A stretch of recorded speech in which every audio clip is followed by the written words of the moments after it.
என்ன மச்சான், உண்மையாவா?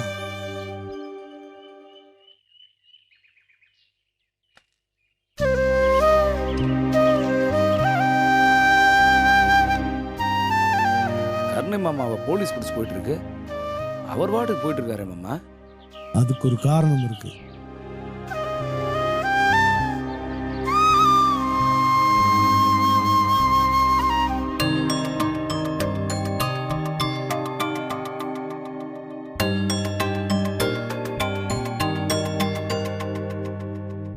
மாமா மாமா, நீங்க எக்காரணத்தை கொண்டு போலீஸ் ஸ்டேஷன் போக கூடாது. அங்க இருக்கிறவங்க யார் நம்ம வாழ்க்கை தொலைஞ்சதே அங்கதான் மாமா. அங்க நீங்க போக கூடாது. எந்த காரணத்துக்காக அங்க போக மாட்டேன். சத்தியம் பண்ணி கொடுங்க, சத்தியம் பண்ணி கொடுங்க, எனக்கு சத்தியம் பண்ணி கொடுங்க, சத்தியம் பண்ணி கொடுங்க.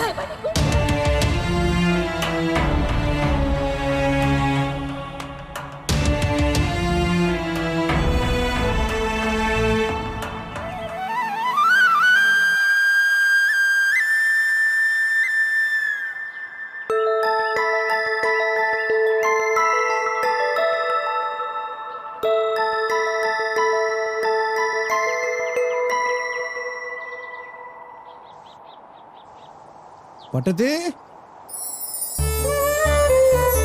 அப்பா வாமா. வரம்பா.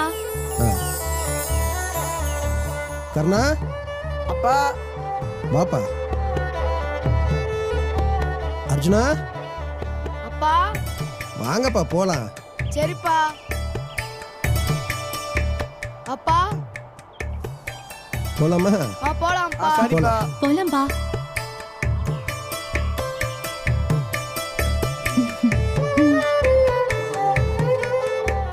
ஏய் சீக்கிரம் வா. சரிக்கா.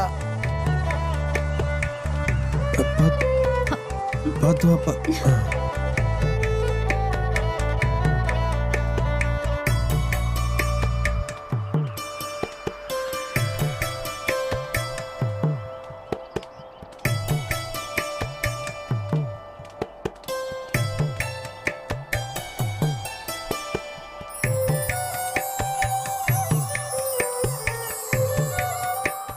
கால் வலிக்குதுப்பா.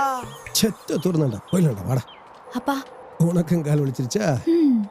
சரி, உங்க கால் வலியை போக்குறதுக்கு அப்ப ஒரு கதை சொல்றேன், கேக்குறீங்களா? சொல்லுங்கப்பா சொல்லுங்கப்பா. கதைன்னா சாதாரண கதை இல்ல, நிஜ கதை. நம்ம வரலாறு. நம்ம ராமநாதபுரம் ஜில்லாவில் வேலுநாச்சியார்னு ஒரு மகாராணி ஆண்டுகிட்டு இருந்தாங்க. அவங்கிட்ட முத்து முத்துன்னு ஒரு அடப்பக்கார தாத்தா வேலை பார்த்தாங்க. அப்பா அடப்பக்காரனா என்னப்பா? அடப்பக்காரன்னா ராணிக்கும் ராணியை பார்க்க வர்றாங்கல்ல பெரியவங்க, அவங்களுக்கு வெத்தலை முடிச்சு கொடுக்குறவரு. அந்த வேலைக்கு பேரு அடப்பக்காரர். அப்படி இருக்கையில அந்த அடப்பக்கார தாத்தாவுக்கு ஒரு ஒரு பேத்தி. அந்த பேத்தி பேரு குயிலு. அவ ஆடு மேய்ச்சிக்கிட்டு இருந்தாளாம். அந்த தாத்தா என்ன செய்வாரு, தன் வேலையெல்லாம் முடிச்சுட்டு வீட்டுக்கு வந்தோடனே தன் பேத்தி குயிலிட்ட வேலுநாச்சியாருடைய வீரம், தைரியம், நல்லெண்ணம் இதெல்லாம் கதை கதையா சொல்லுவாராம். அந்த வேலுநாச்சியாருன்னா எதிரிகளுக்கு கூட அவங்க பேரை சொன்னா கொலையெல்லாம் நடுங்குமா. அவ்வளோ வீரமானவங்களாம். அதே நேரத்துக்கு ரொம்ப நல்லவங்க. மக்கள்லாம் அவங்க மேல உயிரே வச்சிருக்காங்க.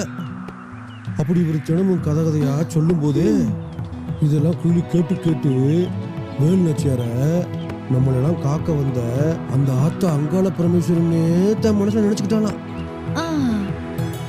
இப்படியே போய்கிட்டு இருந்ததா கொஞ்ச நாள் கழிச்சு தாத்தா வீட்டுக்கு வந்து சரியா சாப்பிடுறது இல்ல, தூங்குறது இல்ல, வேலுநாச்சியாரை பத்தி எந்த கதையும் சொல்றது இல்ல.